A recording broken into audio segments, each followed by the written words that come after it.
कक्षा 4 के नन्हे साथियों, आज मैं आपके सामने आया हूँ हिंदी विषय के साथ। आपकी पुस्तक भाषांजलि का 13वां पाठ है बीजूका। बीजूका एक कविता है जिसके कवि का नाम भगवती प्रसाद द्विवेदी है। आज हम सभी यही बीजूका शीर्षक पाठ पढ़ेंगे। प्रस्तुति जयंत कुमार, भाषा शिक्षक। नन्हे साथियों, क्या आपने ऐसा कोई तस्वीर अथवा खेतों में इस प्रकार का कोई पुतला बना हुआ देखा है? खेतों के बीच में एक डंडे के सहारे गाड़ा हुआ इस प्रकार का पुतला बीजूका कहलाता है, जो खेतों की रखवाली करता है पशु पक्षियों से। यही बीजूका है। आइए अब पाठ की पंक्तियां देखते हैं। हरे भरे खेतों में देखो कैसे तनकर खड़ा बीजूका। अर्थात हरे भरे खेत होते हैं, फसल उसमें लहलहा रही होती है। ऐसे खेतों में बीजूका तनकर खड़ा रहता है। सिर पर काली ख्वाली हांडी है, चूने का टीका, कुर्ता ढीला फटा चीथड़ा, तनिक न इसे सलीका। यहाँ बीजूका की बनावट कैसी है, यह बतलाने का प्रयास कवि ने किया है। उसके सिर पर कालिक लगी हुई हांडी होती है और उस हांडी पर चूने का टीका लगाया हुआ होता है ताकि चेहरे का आभास दे सके। उसके तन पर ढीला ढाला कुर्ता होता है जो कि फटा पुराना होता है, चिथड़ा के रूप में होता है। और उसे यद्यपि यहाँ कवि ने कहा है तनिक न इसे सलीका, सलीका का अर्थ ढंग, ढंग नहीं है उसे सामान्य रहन सहन का, ऐसा कवि ने कहा है। हाथ पांव लकड़ी के इसके, पर मन का है कड़ा बीजूका। कहने का अर्थ यह है कि हाथ पांव तो लकड़ी के हैं, उसका रहन सहन भी ठीक नहीं है, वह ठीक दिखता नहीं, ठीक पहनता नहीं। तभी तो गाय बैल भैंस नीलगाय आदि उससे डरते हैं। ऐसे बीजूका का मन बहुत कड़ा है, अर्थात वह बिल्कुल ढीला ढाला नहीं है, मन से मजबूत है वह। कवि ने आगे कहा है, देख बिजुकती नीलगाय भैंसा और सांड भड़कते, पास न फटके कोई पक्षी सूरत देख हड़कते। नीलगाय बिजुकती है, अर्थात उसे देखकर भागती है। भैंसा सांड आदि भड़क उठते हैं, फसल की ओर नहीं आते। कोई पक्षी भी फसल के पास नहीं फटकते। उसकी सूरत देखकर सब हड़क जाते हैं, डर जाते हैं। पांव जमाकर धरती में अपनी ड्यूटी पर अड़ा बीजूका। पांव उस लाठी के सहारे टिका हुआ है उसका, उस खेत के बीच में, और वह अपनी ड्यूटी, अपने कर्तव्य पर बिल्कुल तन कर खड़ा है, अड़ा हुआ है वह बीजूका। ऐसा है हमारा बीजूका। कड़ी धूप हो, सर्दी हो, चाहे बहुत तेज धूप हो, सर्दी हो, खूब ठंडक हो, अथवा नभ की बौछारें हो। नभ मतलब आकाश, आकाश से बारिश होती है, उस बारिश की बौछारें भी होता तनिक न विचलित, यह तनिक भी नहीं घबराता, सहकर मौसम की मारे। चाहे कोई भी मौसम हो, वह बिल्कुल विचलित नहीं होता, तन कर खड़ा रहता है। जाड़ा, गर्मी, बरसात में भी उसे कोई असर नहीं होता। वह तो केवल फसल की रखवाली करता है। वफादार सैनिक जैसा, उस सैनिक जैसा जो कि अपने देश की रक्षा करता है, अपने जान को जोखिम में डालकर भी रहता दम साधे पड़ा बिजुका।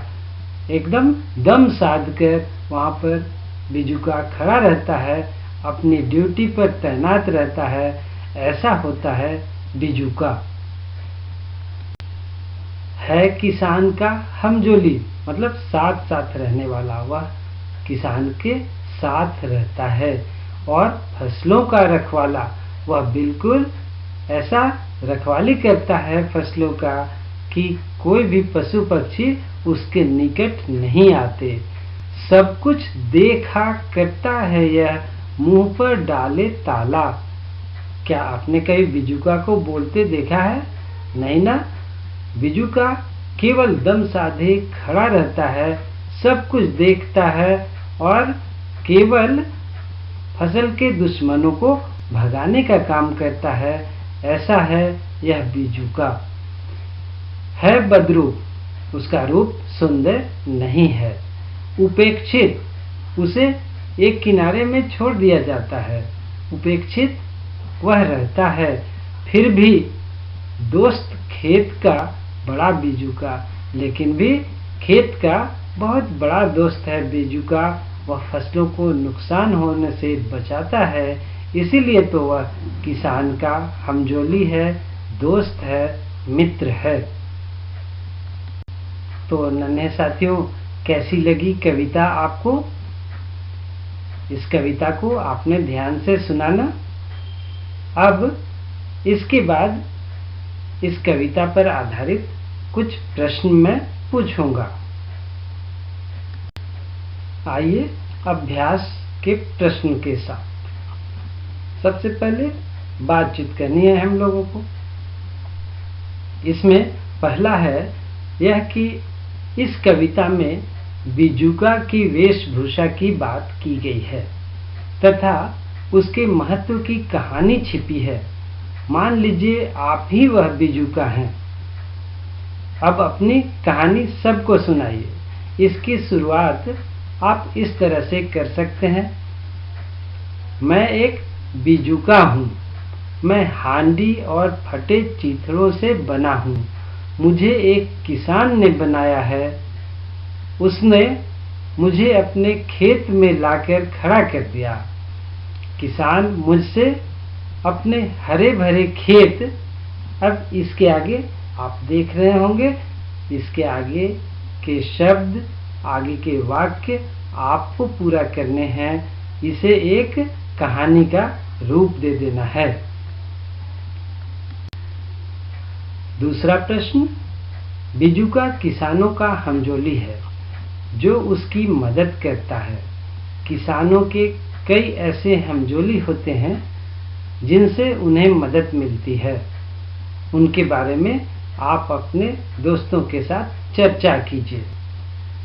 तीसरा प्रश्न है, आपस में बातचीत कर पता कीजिए कि अन्य भाषाओं, बोलियों में बिजुका को क्या कहते हैं। आप अपनी भाषा में बिजुका को क्या कहते हैं? अन्य कौन कौन सी भाषाएं हैं जो आप थोड़ी बहुत जानते हैं और बिजुका को उस भाषा में क्या कहते हैं, यह आप पता कीजिए। चौथा प्रश्न है, बिजुका मौसम की मार सहता है। कौन सा मौसम उसे सबसे खराब लगता होगा और क्यों? चलिए बताइए। ठीक है, इसे आप अध्यापक को सुनाइएगा। और पांचवा है, बिजुका दिन रात खेत में खड़ा रहता है। बताइए वह खड़ा खड़ा क्या सोचता होगा। सोचिए और उसके बाद अपने अध्यापक को बताइएगा। अब जल्दी जल्दी आप नोटबुक निकाल लीजिए और नोटबुक में दिए गए प्रश्नों के उत्तर लिखिए। यह कविता के आधार पर ही लिखना है।